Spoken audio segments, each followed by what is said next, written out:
Hello and welcome to your channel as they like it. Indian history की series में आज हम देखेंगे क्विट इंडिया मूवमेंट पार्ट 3।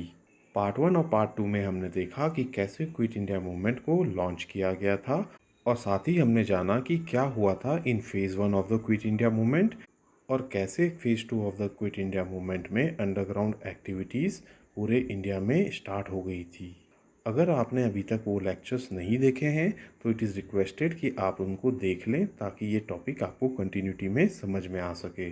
यहाँ पे आपको एक फैक्ट और बता दें कि हमने इंडियन हिस्ट्री की सेपरेट प्लेलिस्ट अपने चैनल पर क्रिएट कर दी है, जिसको आप देखकर पूरा लाभ उठा सकते हैं and that too without any cost. आइए स्टार्ट करते हैं आज का lecture quit India movement part 3।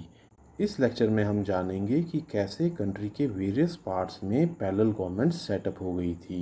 Quit India movement के दौरान कई जगहों पर पैरेलल गवर्नमेंट सेटअप हो गई थी। आइए बलिया की पैरेलल गवर्नमेंट के बारे में जानते हैं। इंडिया में फर्स्ट पैरेलल गवर्नमेंट बलिया में 1942 अगस्त में सेटअप हुई थी under the leadership of Chittu Pandey.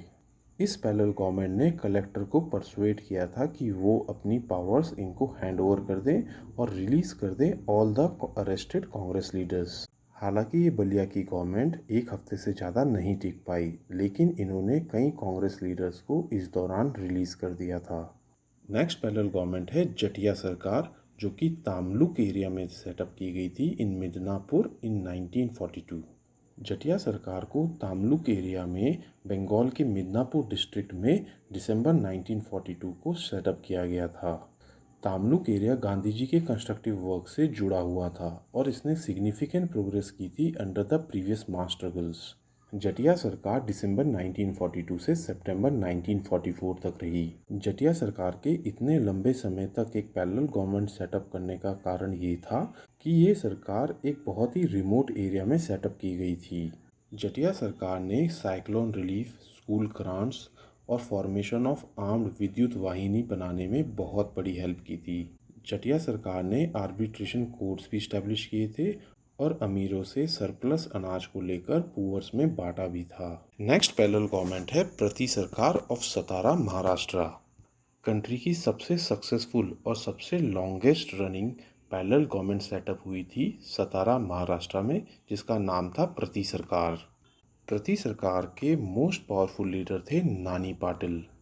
प्रति सरकार के इम्पॉर्टेंट वर्क्स में इंक्लूडेड था न्यायधन मंडल्स, जो कि एक तरह के पीपल्स कोर्ट थे। इन्होंने गांधी मैरिजेस भी ऑर्गेनाइज की, जिसमें अनटचेबल्स को भी इनवाइट किया जाता था। इसके अलावा इस सरकार ने लाइब्रेरीज इस्टेब्लिश की इन विलेजेस और एजुकेशन को भी प्रमोट किया। प्रति सरकार को सपोर्ट मिला था गांधी जी के नेटिव स्टेट औंध से भी, जहां का रूलर प्रो नेशनलिस्ट था और उसके स्टेट का कॉन्स्टिट्यूशन तक भी गांधी जी ने ड्राफ्ट किया था। प्रति सरकार ने 1945 तक पैरेलल गवर्नमेंट मेंटेन करी। नेक्स्ट एरिया जिसमें पैरेलल गवर्नमेंट सेटअप की गई थी वो था तिरहुत डिवीज़न इन बिहार। आइए अब जानते हैं उन पार्टीज़ के बारे में जिन्होंने क्विट इंडिया मूवमेंट को सपोर्ट नहीं किया था। सबसे पहले पार्टी थी कम्युनिस्ट पार्टी ऑफ इंडिया। क्योंकि यूएसएसआर इस वॉर में ब्रिटेन की साइड था, इसलिए कम्युनिस्ट पार्टी ऑफ इंडिया इस मूवमेंट को सपोर्ट नहीं कर रही थी। सेकेंड पार्टी तो ऑब्वियस मुस्लिम लीग थी, जिसको सिर्फ पाकिस्तान लेने के अलावा अब कोई मतलब नहीं रह गया था। और थर्ड पार्टी थी हिंदू महासभा, जिसने इस मूवमेंट को अपोज किया था।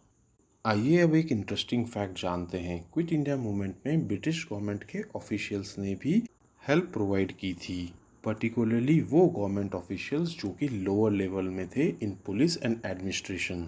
इन ऑफिशियल्स ने शेल्टर, इंफॉर्मेशन और फाइनेंशियल असिस्टेंस तक भी प्रोवाइड की थी और इसी वजह से क्विट इंडिया मूवमेंट का one of the most important aspect था कि ब्रिटिश ऑफिसर्स की लॉयल्टी ब्रिटिश गवर्नमेंट की तरफ इरोड हो चुकी थी।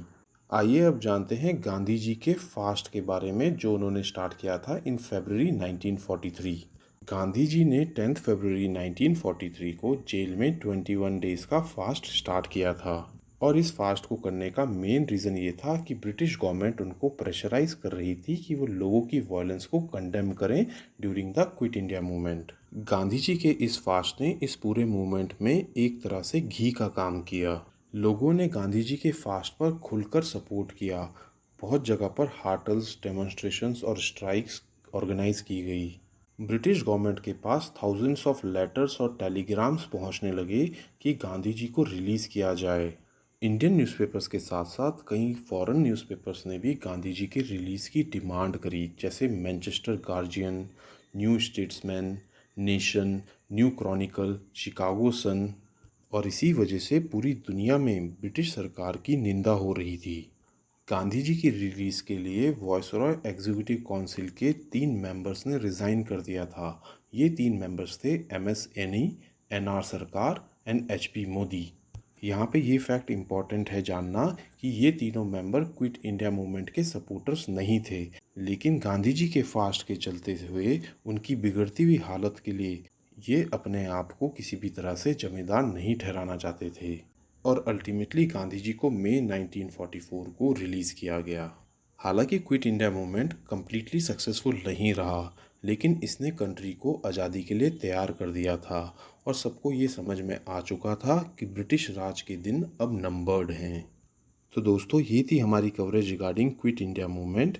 अब आप हमारे किसी भी लेक्चर की PDF नोट्स हमारे टेलीग्राम चैनल से डाउनलोड कर सकते हैं। अगर ये लेक्चर आपको पसंद आया हो तो हमारे चैनल को लाइक एंड सब्सक्राइब करें। Thank you.